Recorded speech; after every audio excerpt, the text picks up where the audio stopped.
Hi guys, my name is Annelies and in this video I want to tell you more about using a harness in wingfoiling.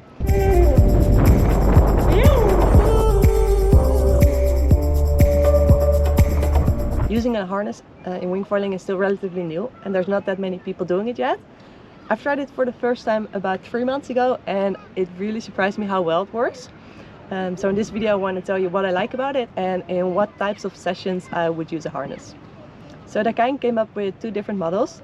The solo wing harness, which is a minimalistic neoprene band. When you wear it, it feels like you're wearing nothing. And then this one, the fly wing harness, which is made of the curved composite material.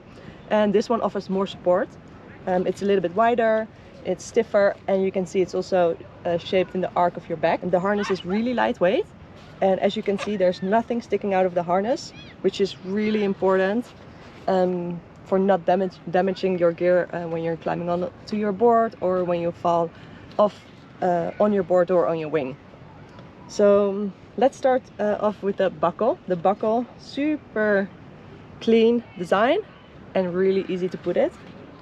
You simply open the harness like this and you put it by sliding it in and then closing it by pulling the strap through the hole. Another really cool feature of this special wing harnesses is the folding harness hook. The wing hook is also sliding, so you have all the freedom to move around and you can comfortably ride toe side. It's really lightweight, covered in a special material that you don't damage your board, and it automatically folds when you're not using it. That's because they added a little bit of extra material here, so when you're putting it on and you're not using it, it's like that. And it surprised me how easy it still is to hook back into your harness line. Another thing what I like about using a harness is that you can attach your leashes here to the back, so everything is really clean and out of the way. The minimum level for using a harness, I would say, is when you can comfortably ride upwind, make some basic turns, and basically just spend most of your sessions riding on your board. I think those people can really take advantage of using a harness. So that's it for the fly harness. Now I want to show you the fly wing harness line and how to attach it to the wing. So the team also designed this special harness line. Dakine has so much experience designing the best windsurf accessories, and they use that to make the perfect wing harness line. And it's super easy to attach, adjustable in size, so one size fits all. And then I think the part that's most important is that when you're riding unhooked, the harness line stays in the right position that you can easily hook back in without having to use your hand. So I'm going to show you how to attach it to the wing. Cabrinha wings and Dakine wings both come with an attachment for the harness line, I think already since the first model. I'm not sure about all the other wings, but most of them have attachments for the harness line. Otherwise you can also attach them to your handles. It's really easy to attach them, use the Velcro and then put the cover back in place. As I said, the harness line is adjustable in size. In the beginning it's a lot easier to make it a bit longer.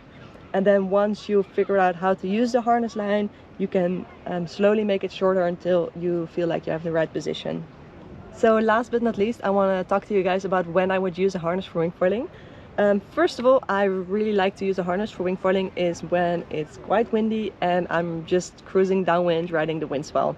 Those sessions, you're going straight downwind, and once you're done riding your 2-minute wave or even longer, you need to go all the way back upwind.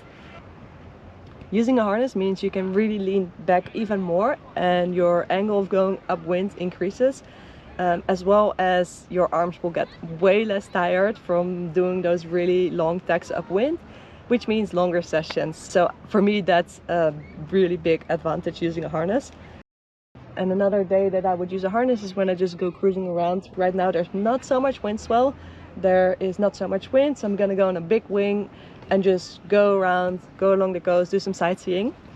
I think for the guys that are really into freestyle and just don't have to go upwind that much, go back out, come back in, do a trick, they probably don't need a harness because you don't spend that much time really using your arms and getting upwind. And the same for me is when I do a downwinder and I'm basically spending my whole session with the wing depowered on my hand, cruising in the waves.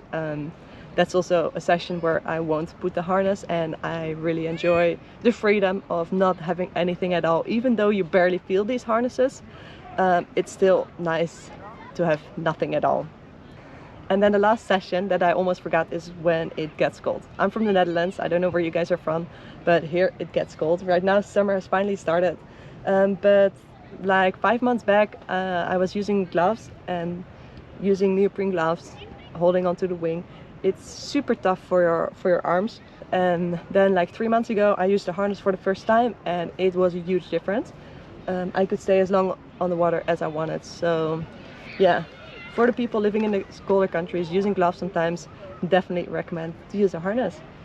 So that's it for my video on using a harness in wingfoiling. I hope you guys enjoyed it. If you have any questions or if I forgot to mention something, leave a comment and I will answer as soon as possible. The wind is already on, so I'm gonna go on the water, go for a cruise, and yeah, hope to see you guys on the water.